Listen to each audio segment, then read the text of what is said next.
தமிழ்நாட்டின் வரலாற்று சிறப்பு மக்கள் விசில் அடிக்கிற குஞ்சுகள் அல்ல, அந்த கூட்டத்தின் தலைவரும் அல்ல. தமிழ்நாட்டு மக்களின் உரிமைகளை கொடுக்க மாட்டேன் என்று தைரியமாக நின்று தமிழ்நாட்டு மக்களின் தலைமகனாக இன்று போராடி கொண்டிருக்கிற மாண்புமிகு முதலமைச்சர் அவர்கள் செல்வப்படுத்துகிறேன். மாண்புமிகு பேரவைத் தலைவர் அவர்களே, தமிழத்தின் தலைமகனாய் தமிழ்நாட்டின் நம்பிக்கை பெற்ற மாண்புமிகு முதலமைச்சர் அவர்கள் கொண்டு வந்த இந்த தீர்மானத்தை காங்கிரஸ் பேர் இயக்கம் முழுமனதாக வரவேற்கிறது. அவருக்கு நன்றி சொல்ல காங்கிரஸ் பேர் இயக்கம் கடமைப்பட்டிருக்கிறது.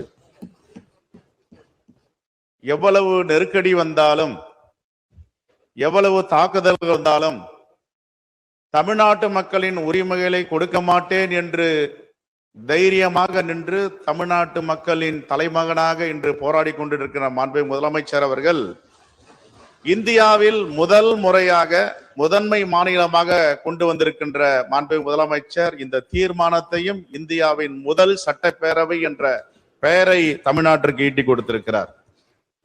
மாண்புமிகு பேரவைத் தலைவர் அவர்களே, இந்த தீர்மானத்தை இந்தியாவில் எந்த சட்டப்பேரவையிலும் இதுவரை கொண்டு வரவில்லை. மாண்புமிகு முதலமைச்சர் அவர்கள் இந்த திட்டத்துடைய பெருமை, இந்த திட்டத்துடைய அருமை, இந்த திட்டம் எப்படிப்பட்ட ஒரு நோபல் திட்டம் என்பதை அறிந்து இதை கொண்டு வந்திருக்கிறார். தமிழ்நாட்டு மக்களின் நலனை யார் காட்டி கொடுத்தாலும், மறைமுகமாகவும் முகமூடி அணிந்தும் புதுடில்லிக்கு அடகு வைத்தாலும், ஆனால் தனி ஒரு தலைவனாக நான் தமிழ்நாட்டை காப்பேன் என்று உறுதியேற்கின்ற மாண்புமிகு முதலமைச்சருக்கு மீண்டும் நாங்கள் நன்றியை தெரிவிக்க கடமைப்பட்டிருக்கிறோம்.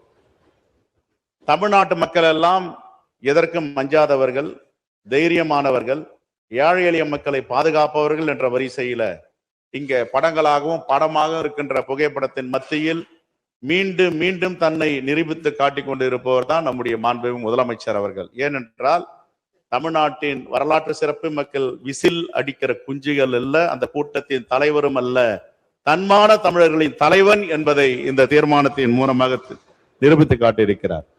இந்த சட்டம்